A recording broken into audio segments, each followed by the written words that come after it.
União, organização, tecnologia, vanguarda, evolução. Núcleo de Telesaúde do Hospital Universitário. Universidade Federal do Maranhão.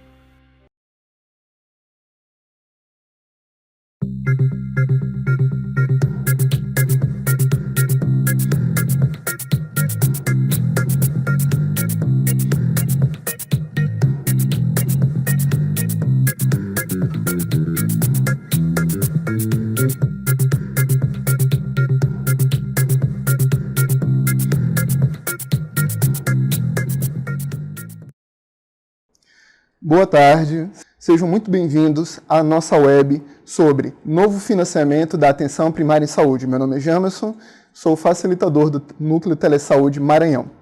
Agora a gente vai explicar bem passo a passo como nós construímos a nossa web e a que público ela se destina. Tá? Nós temos um objetivo que é favorecer a discussão e a compreensão ampliada da Portaria 2979 de 12 de dezembro de 2019. Então esse é um recorte bem claro.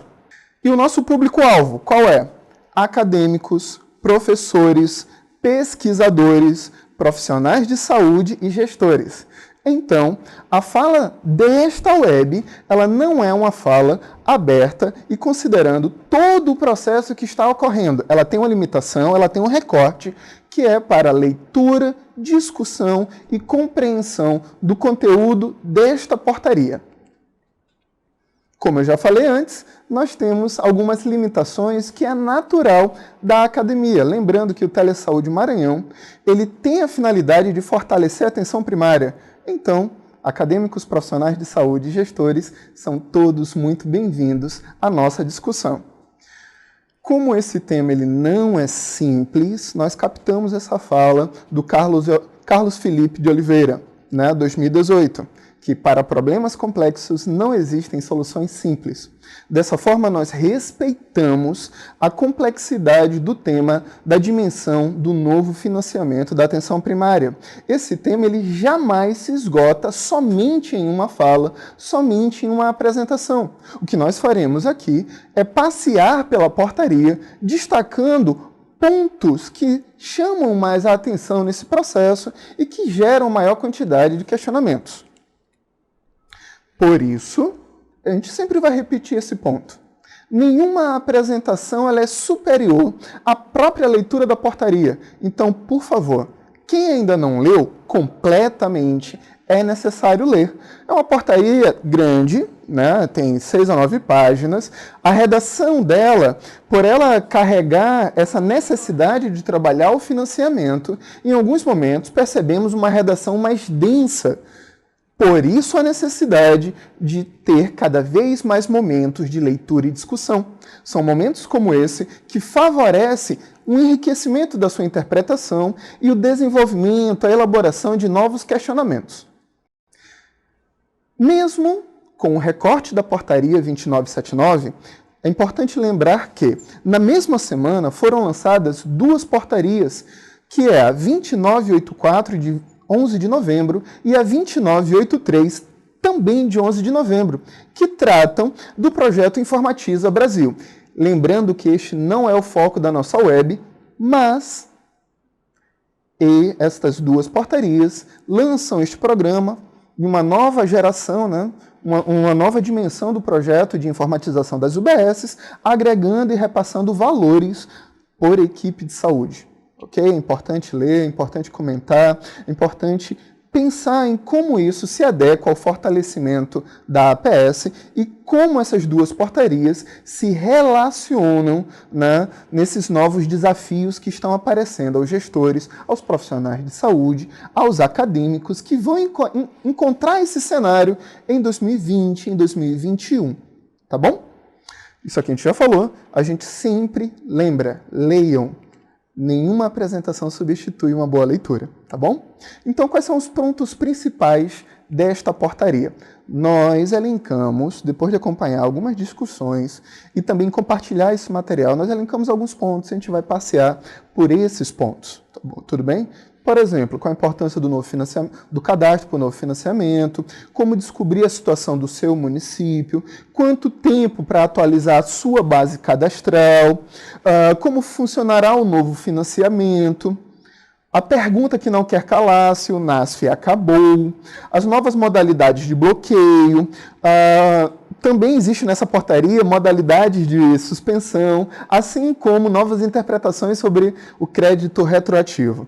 Também vamos falar das regras de transição e, claro, como toda boa apresentação, é importante lançar questionamentos, tá bom? E pontos de reflexão. Então, vamos começar, né? Qual a importância dos cadastros para o novo financiamento?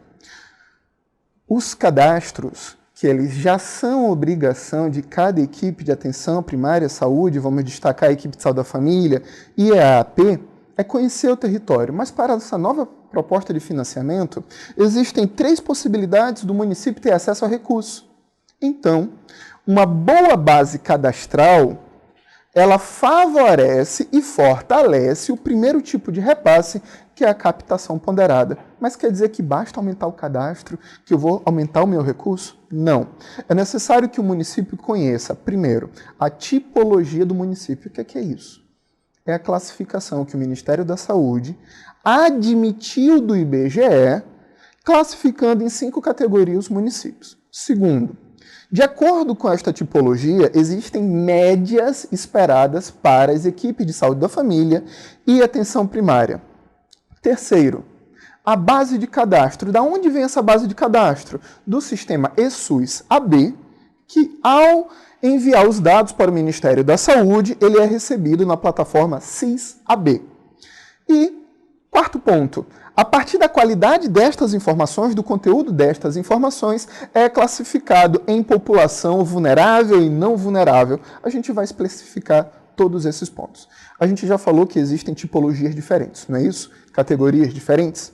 Ótimo. São essas tipologias: urbano, intermediário, intermediário remoto, rural adjacente e rural remoto. O que significa isso?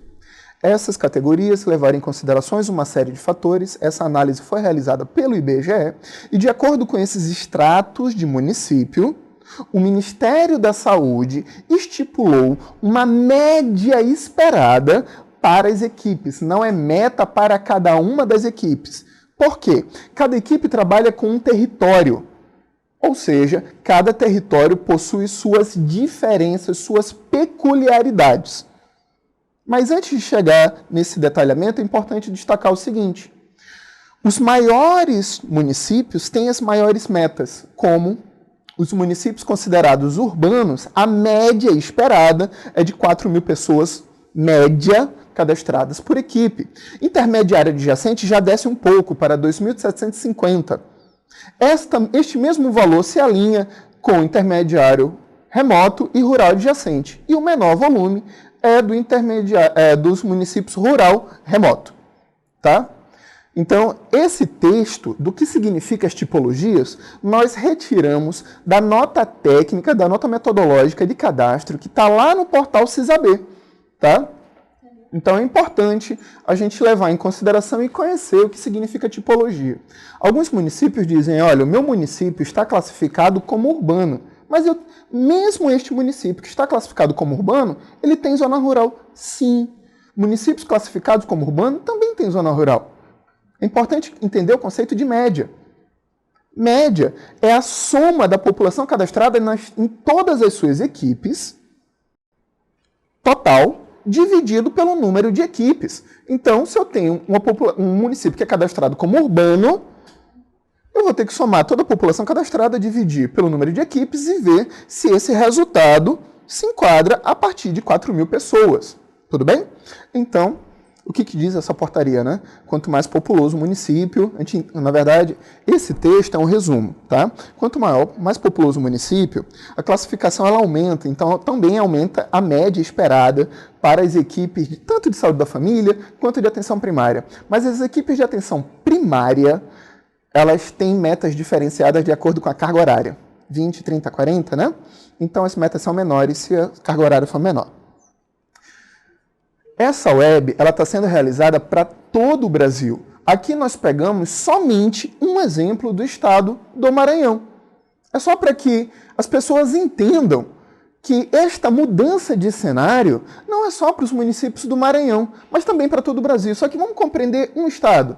No estado do Maranhão, com 217 municípios, a categoria dos municípios que é mais frequente é a de rural adjacente, tá? Que é 2.750 pessoas, a média esperada por equipe.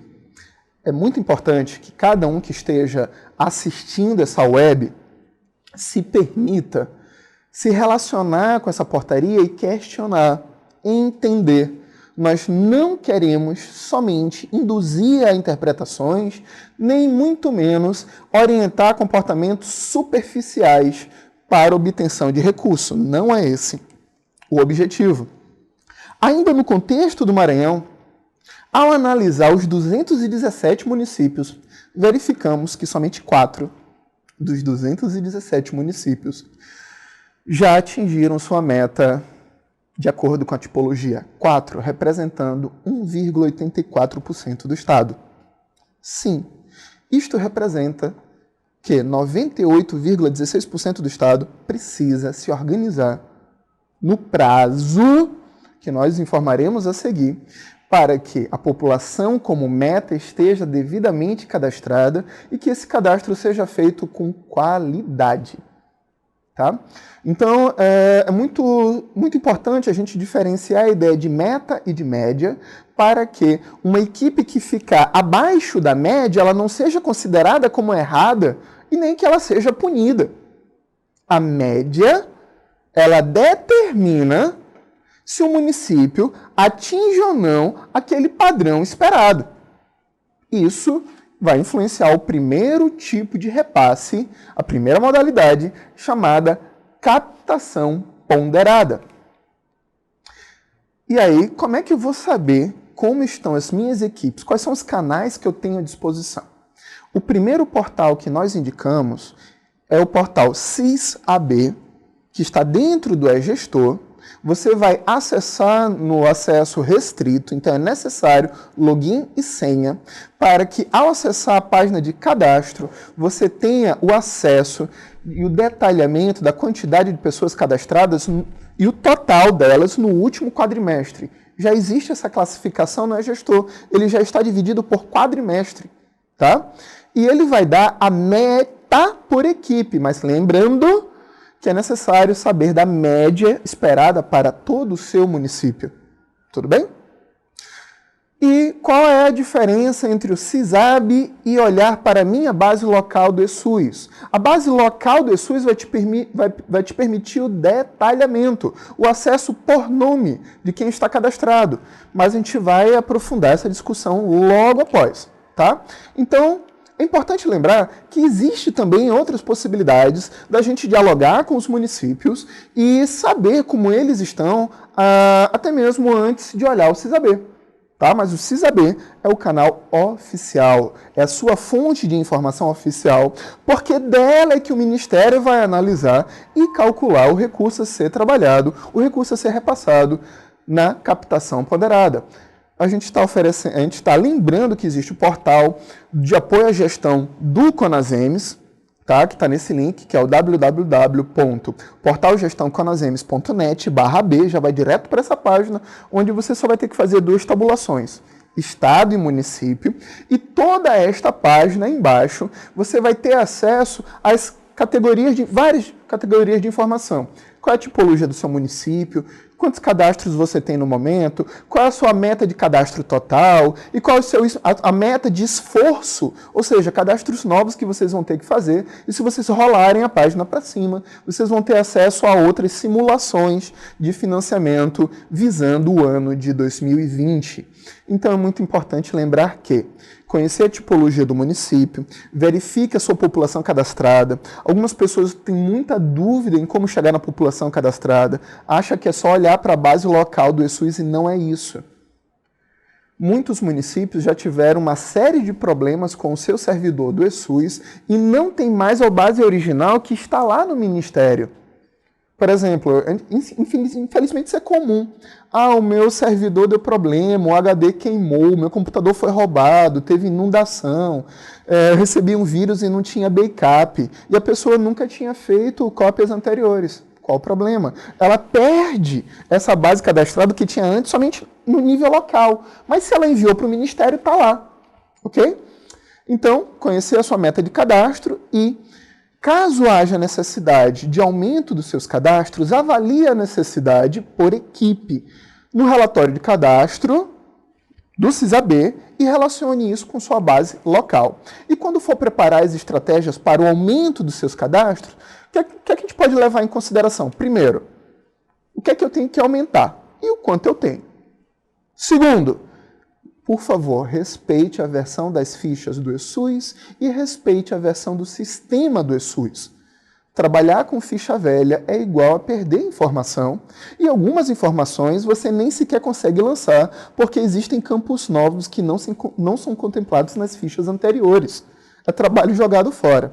Terceiro, cadastrar a população não vai ser uma chuva de cadastros individuais ignorando os cadastros domiciliares. Quando nós falamos que há necessidade de aumentar a base cadastral, você vai dar visibilidade à sua área de escrita. Não é qualquer pessoa que passa no ponto de ônibus, ei, você é cadastrado? Não, venha cá, não é isso. A gente não vai distribuir cadastros. A gente tem que dar visibilidade à população que deve ter acesso às ações e serviços da atenção primária. Ou seja, a gente pensa de forma ampliada e com qualidade. É cadastro individual, bem preenchido, não é qualquer tipo de cadastro. É cadastro individual ou do cidadão bem preenchido, acompanhando as informações do cadastro domiciliar. E por último, seja estratégico. A gente já vai explicar isso. Por quê? A saúde, ela nunca vai dar conta de todos os seus desafios sozinha. E lembrando disso, quando a gente olha para a base cadastral, pensando em fazer uma coleta de dados sensíveis ao aspecto da vulnerabilidade social, a gente tem que lembrar quais são os serviços e aparelhos que lidam com a população em situação de vulnerabilidade. A gente tem que olhar para a assistência social. A gente tem que conversar com o CRAS, com o CREAS, com a Secretaria Municipal de Assistência Social, com a Previdência Social, para que a gente pense em estratégias de cadastro individual e domiciliar. A gente pode fazer esse cadastro no CRAS em dezembro, no período de atualização da base do Bolsa Família? Por que não? Não está escrito em nenhum lugar que esse aumento da base cadastral deva ser realizado somente através de visitas domiciliares. E a partir da versão 3.0 do SUS, é possível que qualquer profissional da atenção primária que esteja no SENES, e essa base do SENES ela migra para o eSUS, qualquer profissional ela pode fazer cadastro. Não é só o agente comunitário de saúde. Então, alguns municípios que devem fazer um esforço grande para bater a sua meta, trabalhe estratégias racionais, porque aumentar cadastro simplesmente objetivando o aumento do recurso é irresponsabilidade, porque você vai dar uma visibilidade a uma população que você não vai ter como acompanhar. Então, essas observações a gente está fazendo aqui, tá? Estar atento à versão das fichas, ampliar a base cadastral da visibilidade ao território acompanhado, além de cadastro necessário acompanhar, tem gente que só entende aumento da base cadastral igual a novo recurso. Tá, se você toca uma pessoa pela atenção primária, é necessário que você seja responsabilizado pelo acesso e também pelo acompanhamento deste indivíduo. Dessa forma, nós falamos do atributo de longitudinalidade do cuidado, ok? Então, discutir o novo desenho de microáreas pode ser funcional, assim como de áreas, e realizar um monitoramento dessas novas ações a partir desse aumento dessa base de cadastro. Bom? Então, lá no CISAB, acesse com acesso restrito, login e senha, vá até a página de cadastro e gere esta base, este relatório em PDF ou Excel. A partir desse relatório, analise com os seus coordenadores e vá para a base do PEC para ter o detalhamento por equipe, depois para o microárea. Por exemplo, a gente fez todo esse caminho lá no CISAB. E um exemplo de município. Esse município é rural adjacente. né? 2.750. Aqui ele tem 5 equipes aí à disposição de vocês para analisar. Vocês estão vendo que 3 equipes de cima, mais do que bateu a meta, triplicou a primeira equipe. E as 2 lá de baixo não bateram a meta. Essas 2 equipes serão punidas? Não. O que importa para o repasse é o atendimento da média, porque vocês estão vendo que algumas equipes têm território maior do que outras. Mas é importante saber calcular toda essa base de cadastro diante do total de equipes. Tá? E aí, qual é o prazo máximo que eu tenho para atualizar a minha base cadastral? Bom, pessoal, a atualização ela é até abril de 2020, a competência de abril de 2020, fim do primeiro quadrimestre. Mas o que significa atualizar a base? É gerar essa informação no sistema e enviar ao CISAB. Não adianta dizer, olha, atualizei 95% da minha base cadastral, cheguei bem perto da meta máxima, mas 90% disso está em papel e não está no sistema. Se esse papel não for traduzido em alimentação de sistema, o trabalho é considerado não realizado, porque não tem como o Ministério da Saúde ter acesso a essa informação. Tá? Então, quando a gente vai falar e resgatar um segundo tópico, quando a gente vai entender melhor o que é captação ponderada, a gente entende que, para além da base cadastral, é necessário olhar dentro da base cadastral e analisar os campos de renda, ocupação, NIS, que vão dar visibilidade ao Ministério, para o Ministério da Saúde, analisar quem é população vulnerável. E a gente vai explicar o porquê isso é importante. Tá? O perfil demográfico na faixa etária, que o Ministério está dando destaque para até 5 anos e acima de 65, que são os 2 polos de faixa etária, e a classificação geográfica, que é a tipologia. Tá bom? Por que eu falei da importância de trabalhar com parceiros da assistência social? Porque as pessoas que são beneficiárias do Bolsa Família, do BPC, que é o benefício de prestação continuada, ou de um benefício previdenciário de até 2 salários mínimos, estão na população vulnerável. Tem essa redação, a gente vai tentar traduzir para vocês essa redação. O que é que diz essa redação da fórmula de cálculo da captação ponderada por equipe? Se você tem um total de pessoas cadastradas em uma equipe, aquelas que são de vulnerabilidade social, esse total vai ser multiplicado por 1,3. Esse valor de 1,3 é padrão. Um outro grupo de pessoas que não é população vulnerável é multiplicado por 1. Você multiplica esse segundo valor por 1 e esse primeiro valor por 1,3. Fez essas 2 multiplicações, você soma. Ok. O que eu faço a partir disso? Lembra que cada município tem a sua tipologia? Cada município também tem um peso, um fator de acordo com a tipologia. Ou seja, por exemplo, urbano, peso 1, intermediário adjacente, peso 1,45, que é o mesmo valor do intermediário rural adjacente. Tá? E quem for intermediário remoto é peso 2 e rural remoto peso 2. O que significa isso? Lembra que a gente primeiro separou, multiplicou o primeiro grupo por 1,3 e o segundo grupo por 1? E a gente somou? Ok.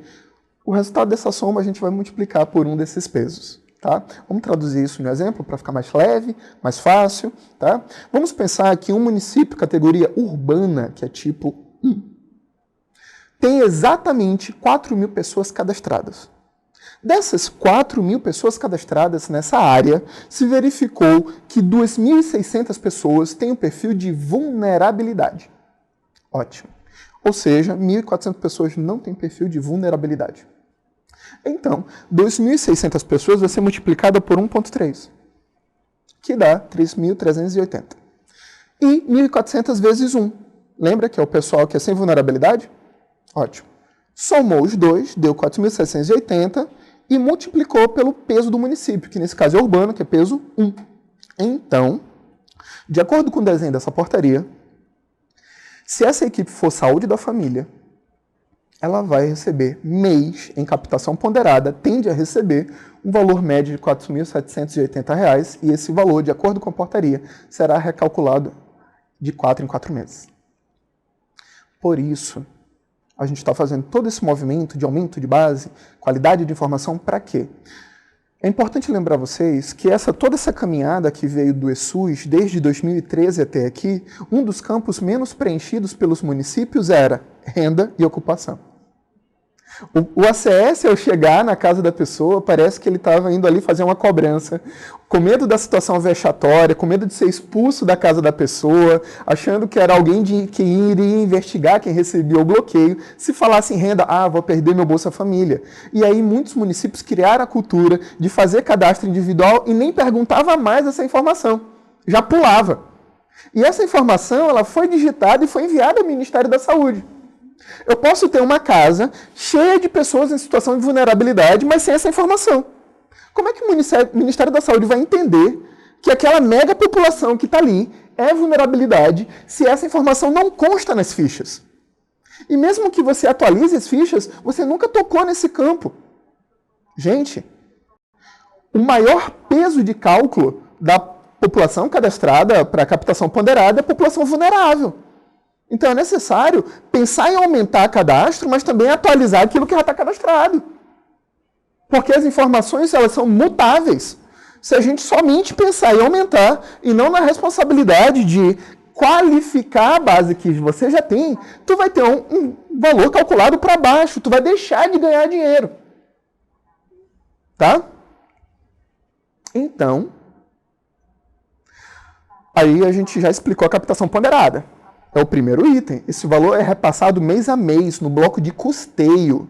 Para quê? A gente já vai explicar. A gente tem 3 possibilidades, 3 categorias. Essa é a segunda categoria, chamada pagamento por desempenho. No momento, de acordo com a portaria, eu vou repetir isso, de acordo com a portaria 2979, ainda não há possibilidade de calcular os indicadores, nem de conhecer os indicadores, porque eles não estão contidos nesta portaria, que é a 2979. Só sabemos as dimensões ou categorias. Até agora são 3, na portaria 2979, que é processo de trabalho e resultados intermediários de equipes, resultados em saúde e globais da APS. É somente isso. Tá? Então, agora não é possível, nem sequer é imaginável fazer nenhum ensaio, porque na portaria ainda não tem nada disponibilizado. Mas, esta semana, saiu uma nova redação do Ministério da Saúde. Ela não é portaria, mas está lá na página aps.saude.gov.br. Bastou clicar em financiamento. Vai lá, que tem essa redação nova. O que é que diz essa redação nova? Isso não tem na portaria, tá? A captação ponderada considera a população cadastrada, a gente já sabe, as equipes de atenção primária e de saúde da família também já sabemos. Atribui critérios de ponderação à equidade de acordo com vulnerabilidade socioeconômica, como ajuste demográfico que contempla as faixas etárias e maiores necessidades de saúde, conforme o ajuste da distância municipal. Tudo isso já está escrito. A gente destacou em azul o que não consta na portaria. Os recursos financeiros que atualmente são destinados ao PAB fixo, o incentivo de custeio de saúde da família, NASF, AB, gerentes de atenção básica serão incorporados nesse cálculo.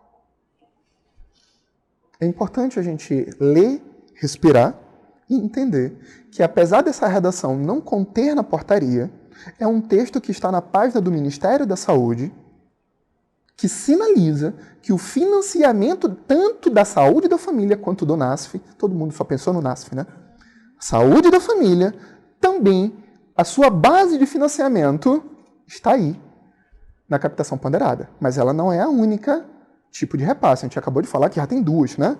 Captação ponderada e desempenhos. A gente já falou das 2.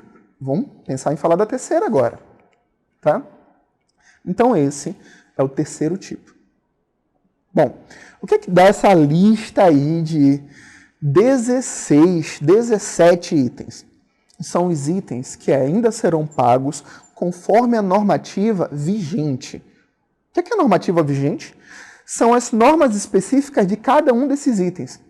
É aonde o recurso não muda. É aquele recurso que você já sabe que já iria receber. Alguns são mensais e outros são diferenciados, como o programa de saúde na escola, que já foi pago esse ano na competência de outubro no bloco de custeio. E o pagamento dele é só uma vez ao ano.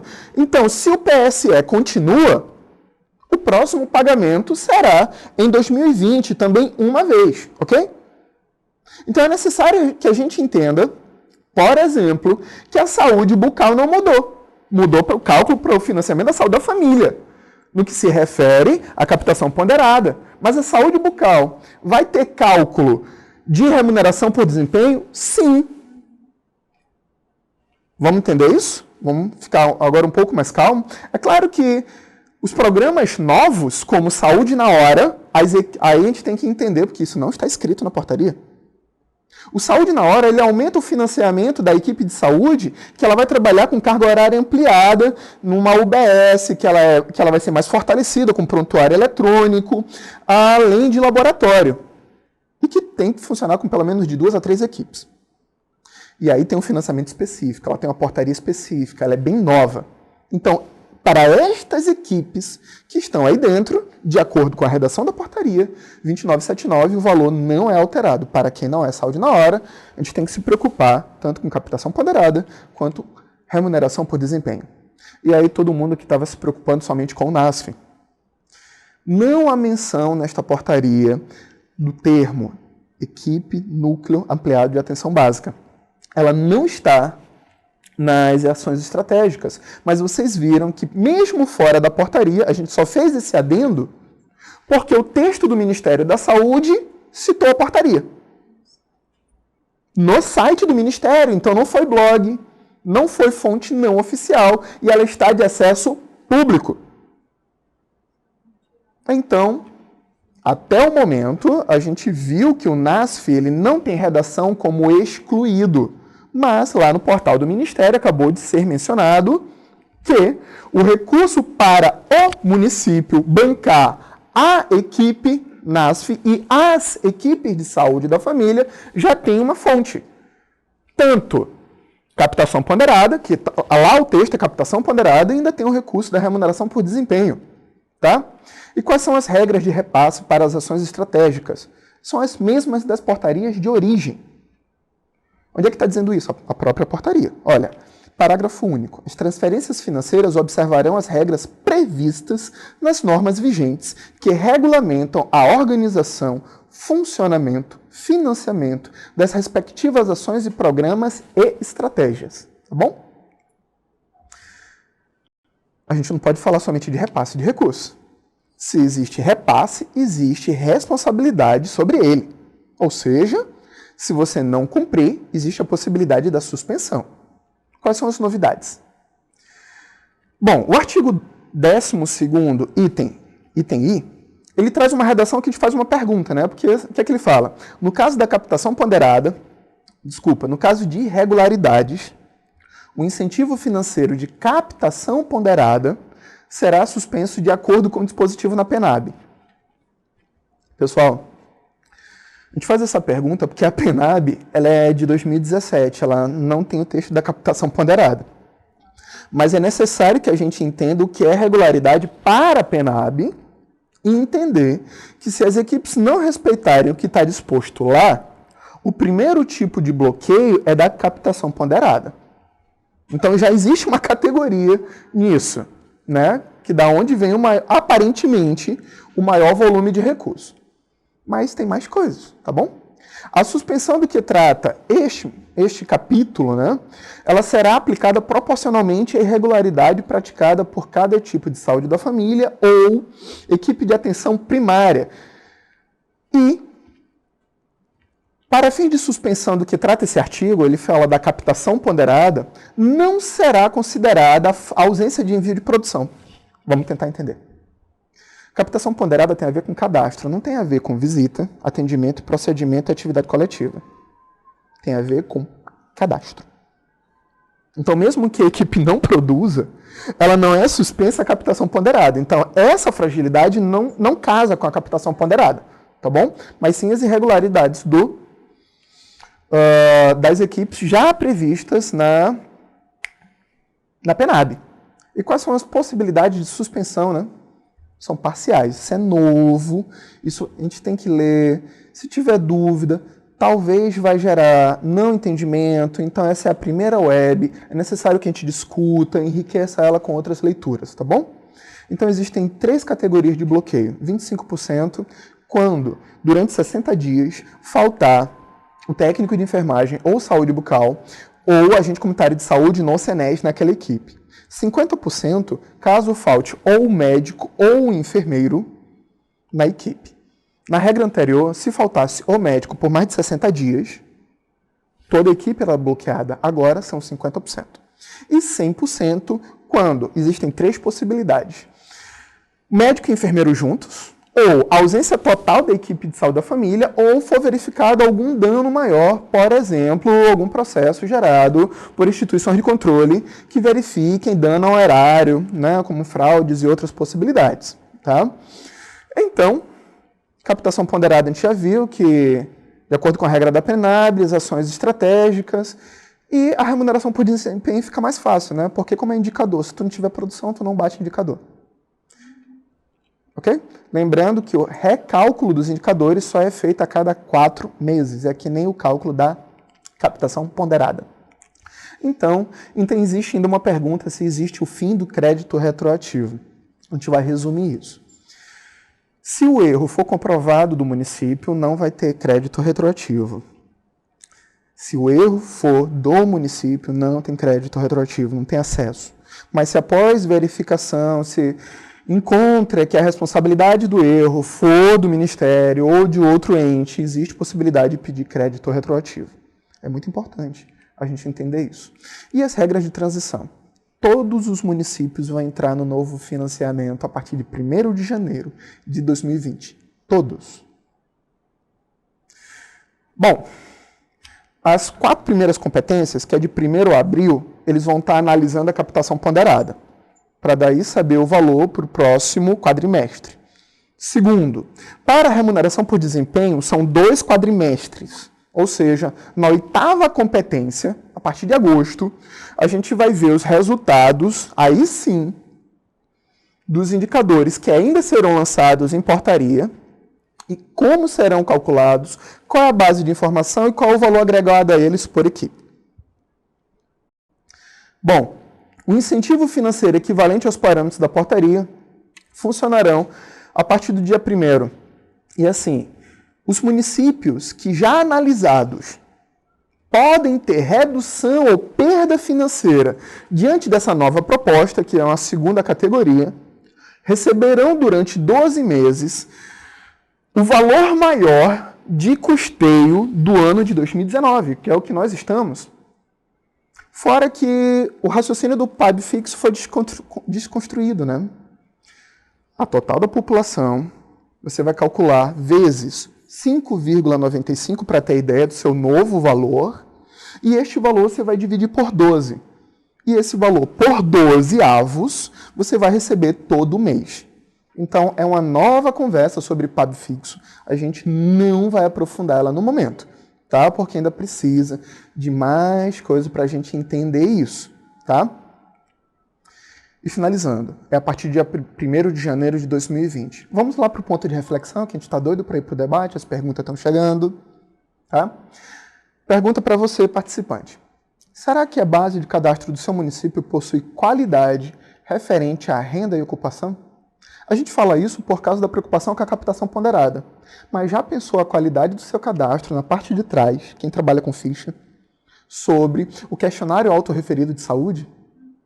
Gente, ali é o questionário, a informação autorreferida, né? Mas já pensou em fazer o seguinte estudo epidemiológico? O que diz a base cadastral? Qual é o motivo da visita do ACS? Qual é a principal condição atendida na sua equipe? Para saber se há coerência. Base de cadastro tem que ser olhada não de uma forma burocrática cartorial para garantir recurso.